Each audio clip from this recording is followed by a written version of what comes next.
തികച്ചും പ്രകൃതിദത്തമായി സ്വന്തം ഫാക്ടറിയിൽ നിന്ന് തയ്യാർ ചെയ്യുന്ന വി ടേസ്റ്റി ഐസ്ക്രീം. ഐസ്, പാൽ, മോര്, നെയ് എന്നീ പ്രോഡക്റ്റുകൾ എത്തിക്കഴിഞ്ഞു. ഇനി വിശ്വസിച്ച് ഫാമിലിയോടൊപ്പം കുഞ്ഞുങ്ങളുമായി ശുദ്ധമായ ഐസ്ക്രീം വിവിധ ഫ്ലേവറുകളിൽ മതിയാവോളം കഴിക്കാം. VTS milk products, Manjeri road, Pandikkad.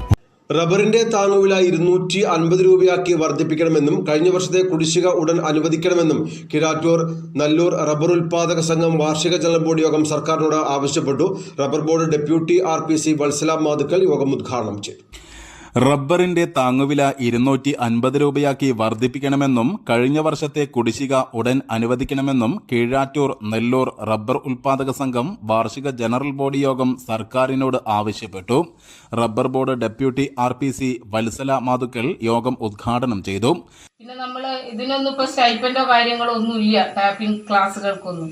പക്ഷെ സ്ത്രീകളെ നമ്മള് സ്റ്റൈപ്പൻഡ് ഒക്കെ കൊടുത്തിട്ട് ട്രെയിനിങ് കൊടുക്കുന്നുണ്ട്, സ്ത്രീകൾക്ക് മാത്രമായിട്ട്.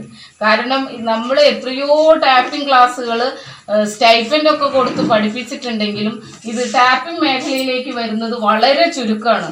നമ്മൾ അതൊരു സ്റ്റഡി നടത്തുമ്പോൾ ഒരു 10% പോലും ഈ ട്രെയിനിങ് കൊടുത്ത ടാപ്പേഴ്സ് ഇതിലേക്ക് വരുന്നില്ല. ടാപ്പിംഗ് ചെയ്യുന്ന ഒരു വിഭാഗമാണ് സ്ത്രീകൾ. അപ്പോൾ അവരെ നമ്മൾ പിന്നെ സ്റ്റൈപ്പൻഡ് കാര്യങ്ങളൊക്കെ കൊടുത്തിട്ട് പഠിപ്പിക്കാൻ തീരുമാനിച്ചിരിക്കുകയാണ്. നല്ലൂര് വേണമെങ്കിൽ അങ്ങനെ ഒരു ക്ലാസ് ചെയ്യാം. 15 സ്ത്രീകളെയാണ് വേണ്ടത്. 8 ദിവസത്തെ ക്ലാസ്സാണ് കൊടുക്കുന്നത്.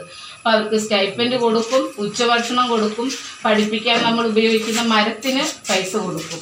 പിന്നെ ഒരു ടാപ്പിംഗ് കിറ്റ്, കത്തി, മാർക്കർ, അതുപോലെ ടെംപ്ലേറ്റ്, ഇങ്ങനെയുള്ളൊരു ടാപ്പിംഗ് കിറ്റും അവർക്ക് ഗിഫ്റ്റായിട്ട് കൊടുക്കുന്നുണ്ട്. ഇതാണ് ഇപ്പം നിലവിലുള്ള സ്കീമുകൾ. വളരെയധികം സ്കീമുകൾ ഇല്ല. പറഞ്ഞ പോലെ പ്ലാന്റിംഗ് സബ്സിഡി ഉണ്ടായിരുന്നു. കഴിഞ്ഞ വർഷം എന്ന് പറഞ്ഞാൽ 2022 വരെ പ്ലാന്റ് ചെയ്ത ആൾക്കാർക്ക്, അതായത് തൈ വെച്ചവർക്ക് നമ്മൾ സബ്സിഡി കൊടുത്തു കഴിഞ്ഞു. ഇനി ഈ വർഷം 23 വെച്ച ആൾക്കാരെ വിളിക്കുന്നതാണ് നമ്മൾ പ്രതീക്ഷിക്കുന്നത്.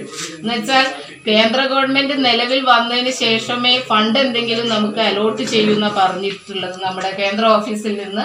പക്ഷെ ഇതുവരെ തന്നെ ഒരു ഫണ്ടും വന്നിട്ടില്ല. അതുകൊണ്ടാണ് ഈ റെയിൻ ഗാർഡനിന്റെയും പ്ലാന്റിങ്ങിന്റെയും എല്ലാം സബ്സിഡികൾ നീണ്ടുപോകുന്നത് എന്ന് കേട്ടത്. സംഘം പ്രസിഡന്റ് VV ആന്റണി ചടങ്ങിൽ അധ്യക്ഷത വഹിച്ചു.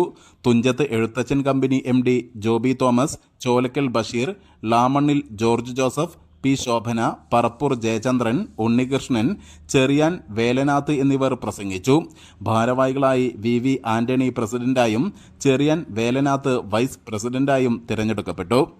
News bureau, Keezhattoor.